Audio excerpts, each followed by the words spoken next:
The features of LM566 is maximum operating range is from 10 volts to 24 volts. So it can be operated with a range from 10 volts to 24 volts. And temperature stability, high temperature stability, that is nothing but it is a temperature independent device. If at all it is a temperature dependent device, whenever any changes in temperature, so the device total voltage controlled oscillator will affect.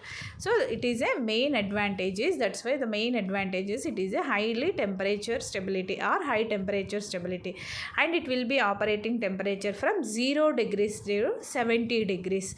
The temperature range is from 0 to 70 degrees. Next, the frequency can be controlled by using of current voltage resistor or capacitor. So the frequency can be controlled by using of current. In equation also it contains the I value, VCC value, RT, CT. So RT is nothing but external resistor and capacitor. Next, the power dissipation. The low power dissipation is a low power dissipation is in the range of 300 milliamps. Next one is the excellent power supply rejection. So this is the main advantages of voltage controlled oscillator. In this class we are completed LM566 IC, and also LM566 IC is a voltage controlled oscillator.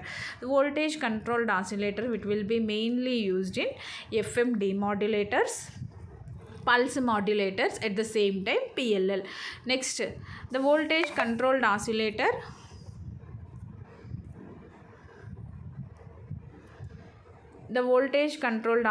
it will be work on first it will be used in lock range. So lock range is nothing but the output frequency will be adjusted with input signal frequency. The LM566 is 8-pin dual inline packaged IC. The 8 pins in we have using, one is for ground connection, second one is for no connection, third and fourth pin are used for, third pin is used for square wave output, and fourth pin is used for triangular wave output, fifth pin is used for modulation input, and sixth, seventh timing resistor, timing capacitor, and the last pin is used for supply pin, that is nothing but plus VCC, that is the 8th pin.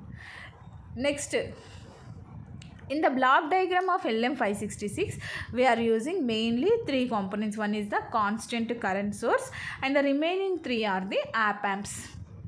Constant current source and the remaining 3. So the 3 op amps are performing 3 various functions. So first op amp A1 is used as a buffer amplifier, and A2 is used as Schmitt trigger, and A3 it will be used as inverter type. So external capacitor CT will be applied to buffer amplifier to Schmitt trigger, and Schmitt trigger output is generated as a triangular wave. Inverted output is used for generation of square wave output. So here we are applying input to inverting terminal of Schmitt trigger. So normally op amp it consists of inverting terminal and non-inverting terminal. Next, constant current source can be controlled by changing the modulating input or external resistor. Next, here also we are using capacitor. The main function of capacitor is charging and discharging. The capacitor value, it will be varied from 0.25 VCC to 0.5 VCC. Whenever it reaches to 0.5 or 0.25 to 0.5, the capacitor position is in charging position. The capacitor will be exponentially charged from 0.25 to 0.5 volts. Again it will be discharged from 0.5 VCC to 0.25 VCC. The discharged by using of feedbacking resistors RA and RB. Next, by using of this LM566, we can generate square wave and triangular wave. The sine wave is nothing but it will be generated by using of shaping of triangular wave with external resistor capacitor, with mainly external resistor. Shaping of the triangular wave with external resistor, then we can generate the sine wave. Square wave and triangular wave will be automatically generated with pin 3 and pin 4 of LM566 IC. So pin 3 is used for, first pin 3 is used for square wave purpose, and pin 4 is used for triangular wave purpose.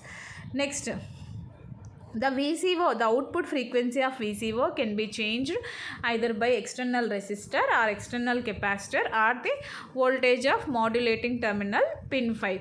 So by using of these three terminals, the VCO can be, the output of VCO can be changed resistor or capacitor or modulating input. So this is the expression for output frequency. The output frequency expression, it contains the first time voltage, input voltage point, it will be changed from the capacitor will be changed from 0.25 to 0.5. First it will be across 0.25. Next current flows across the capacitor.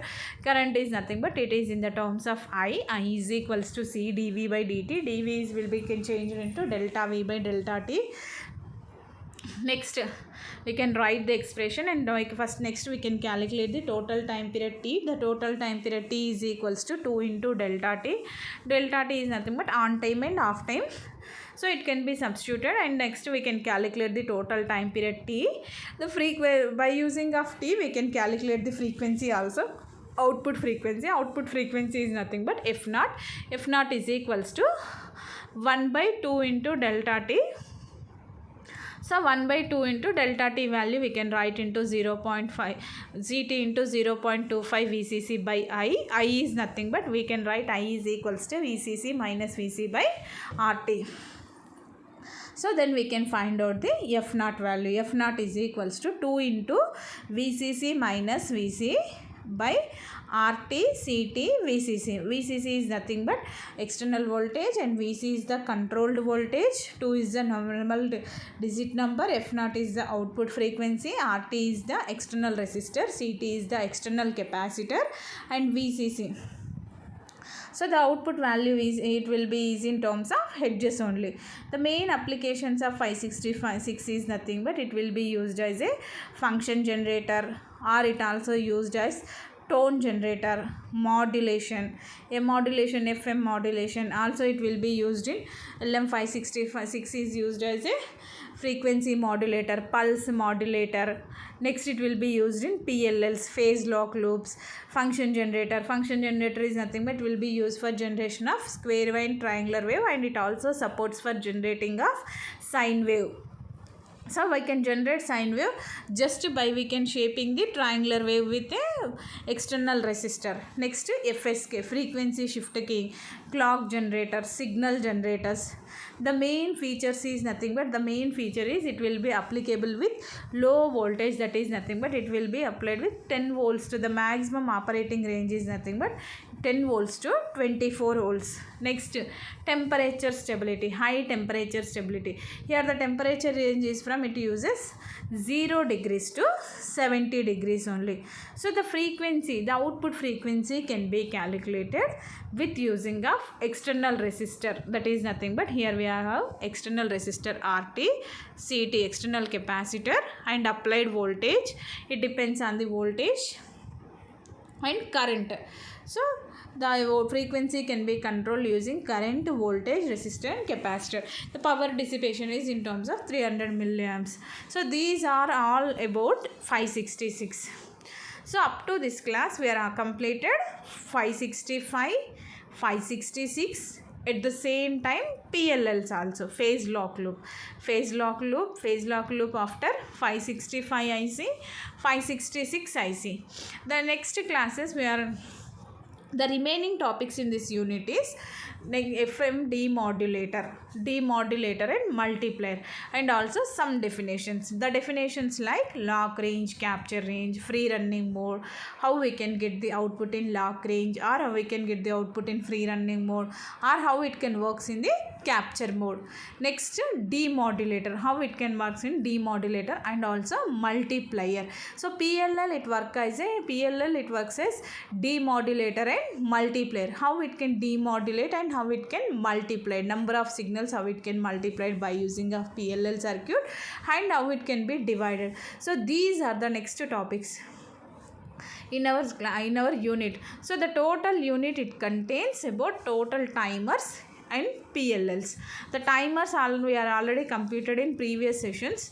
Timers definitions, PLLs after 565 and 566, and next classes will be demodulators and multipliers definitions. Voltage controlled oscillator is very important. So it will be used in mainly PLL block diagram or designing of PLL.